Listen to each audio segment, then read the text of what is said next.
ilaç tüm dertlere, sımsıcak doğar şu kalbime. Benzemez gördüğüm çiçeklere, bilmecem haydi sizce ne? Bizce çok yüceyse melek, sımsıcaksa güneş, balla kaplı bir petek.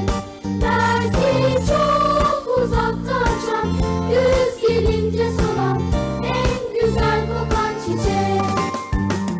Melek Değil, kanatları yok uçmuyor. güneş, Değil, sıcak ama o yakmıyor. çiçek Değil, çiçek gibi o solmuyor. değil, değil, değilse bilmecen nedir?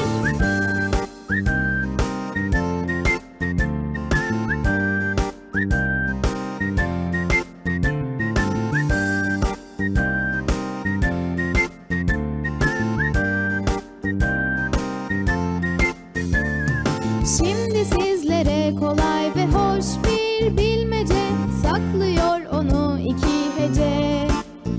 Çok güzel, aynı anda çok yüce, can verir her açan güle. Tatlıdır şeker gibi ilaç tüm dertlere, sımsıcak doğar şu kalbime. Benzemez gördüğüm çiçeklere, bilmecem haydi sizce ne? Bizce çok yüceyse melek, sımsıcaksa güneş, balla kaplı bir petek. Belki çok uzakta açan, güz gelince solan, en güzel kokan çiçek.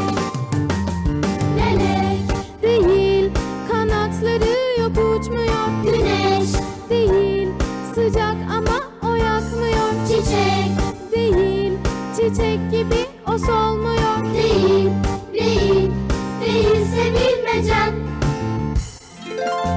Anne tabii, kanatları yok uçmuyor güneş gibi, sıcak ama o yakmıyor. Çiçek değil, çiçek gibi